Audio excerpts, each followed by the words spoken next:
ஒரு account year முடிஞ்சு அடுத்த அக்கௌண்ட் இயர் வரும்போது என்ன பண்ணணும் அப்படின்னு சொல்கிறாங்க. இப்போது அதே மாதிரி டேட்டா எப்படி வியூ பண்ணுறதுங்கிறதையும் பார்த்தரலாம். அதில் இப்போ மாஸ்டரில் போயிட்டு ஈசிஆர் மாஸ்டருக்கு போகிறேன். ஆல்ரெடி 2025 26க்கு இப்போ இருக்குது. அதுக்கு முன்னாடி 2024 25க்கு இருக்குது. இப்போ புதுசாக வந்து 26 27க்கு க்ரியேட் பண்ணுறதா வச்சுக்குவோம்.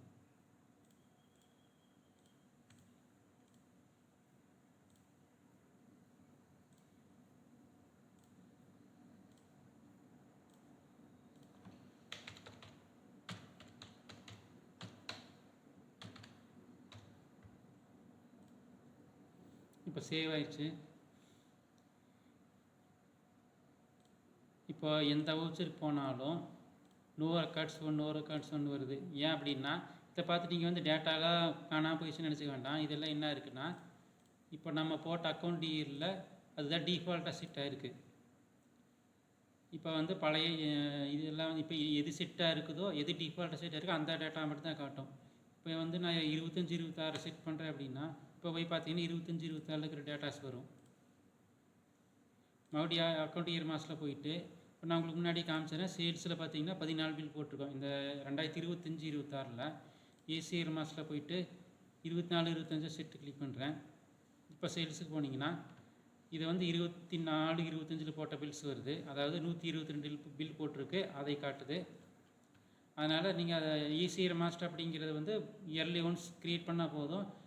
பழைய அக்கௌண்ட் இயரோட இதை போய் பார்க்கணுன்னா மட்டும் இங்கே வந்து இந்த செட் அப்படிங்கிறத மட்டும் கிளிக் பண்ணிவிட்டு போய் பார்த்தீங்கன்னாவே பழைய அக்கௌண்ட் இயரில் இருக்கிறத பார்த்துக்கலாம். இப்போ நம்ம மறுபடியும் இதை டெலீட் பண்ணிடுறேன். இப்போ இதை செட் பண்ணிக்கலாம் 25 26. இப்போ நார்மலாக வந்து இப்போ லேட்டஸ்ட் அக்கௌண்ட் இயரில் இருக்கப்போ இதில் இருக்குது. அப்புறம் வந்து இந்த பேஜினேஷன் அப்படிங்கிறத பற்றி பார்த்துலாங்க. இப்போது 2024 25 செட் பண்ணிக்கிறேன். இதில் வந்து 122 பில் போட்டு வச்ச சேல்ஸில் இப்போ பார்த்தீங்கன்னா லாஸ்ட்டாக இருக்கிற 10 ரெக்கார்டு மட்டும் தான் இங்கே வந்திருக்கு. அதாவது 122ஆம் நம்பர்லேருந்து இங்கே 152லேருந்து ஆரம்பிச்சு இப்படி இருக்குது. இது ஏன் அப்படின்னா இங்கே 10 ரெக்கார்ட்ஸ் பர் பேஜ்னு செலக்ட் பண்ணியிருக்கோம். இதே நான் 5 ரெக்கார்ட்ஸ்னு செலக்ட் பண்ணால் இப்படி 5 ரெக்கார்ட்ஸ்னு வரும். இப்போ கீழே பார்த்தீங்கன்னா 1 ஆஃப் 29 பேஜ், அதாவது 29 பேஜ் இருக்குது. நெக்ஸ்ட் பேஜ் கிளிக் பண்ணிங்கன்னா அடுத்தது வரும்.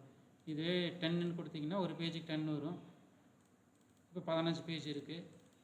இது வந்து ஃபஸ்ட்டு பேஜுக்கு போகிறோன்னா இங்கே லாஸ்ட்டு கிளிக் பண்ணி இப்படி கடைசிக்கு போயிடும். அதாவது ஸ்டார்டிங் ஸ்டேஜுக்கு போயிடும். இது இந்த பக்கம் கடைசிக்கு வரும். இது ஒன்று ஒன்றா மாற்றிக்கலாம். அடுத்து இப்போ 10ஆம் பேஜுக்கு போனால் 10ன்னு வச்சு என்ட்ரு அடிச்சிங்கன்னா டைப் பண்ணி என்ட்ரு அடிச்சிங்கன்னா 10ஆம் பேஜுக்கு போயிடும். இல்லை இங்கே உங்களுக்கு 20 ரெக்கார்டு வேணும்னு போட்டிங்கன்னா, இல்லை 50 ரெக்கார்டு வேணும்னு போட்டிங்கன்னா 50ஆக பிரிச்சுக்கும். இப்போ பார்த்தீங்கன்னா மொத்தம் 3 பேஜாக பிரிச்சுருக்கு. 50 ரெக்கார்டு வந்திருக்கும்.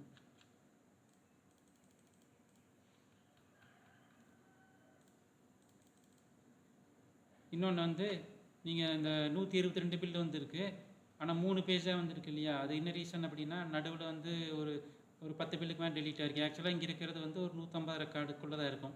அதனால தான் 3 பேஜ் மட்டும் வந்துருக்குது. ஆனால் 122ஆம் பில்லு வந்துருக்குன்னா நடுவில் நாம் டெலீட் பண்ணி போயிடாது. அதனால் அப்படி இருக்குது. கண்டென்ட் ரெக்கார்ட்ஸ் கொடுத்தீங்கன்னா 2 பேஜ் வரும். இப்போ நீங்கள் மாற்றி பார்த்துக்கலாம்.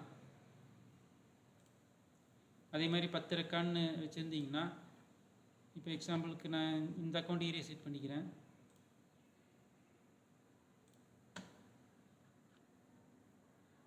இப்போ எப்படி பில்லு போட்டே வரும்போது 10 பில்லு போட்டு முடித்தோன்னே என்ன ஆகுன்னா 1ஆவது பில், இப்போ எக்ஸாம்பிளுக்கு இந்த 14ஆம் பில் வரைக்கும் போட்டிருக்கோம். இப்போ 4 பில்லை காணும்னு நீங்கள் நினச்சக்கூடாது. ஏன்னா அடுத்த பேஜில் இருக்குது. அதை பார்த்துக்கோங்க. அதாவது பேஜினேஷன் தான் பின்னாடி தான் இருக்குது. எதுவும் டெலீட் ஆகாது. எல்லாமே அடுத்த பேஜில் இருக்குது. அவ்வளோதான்.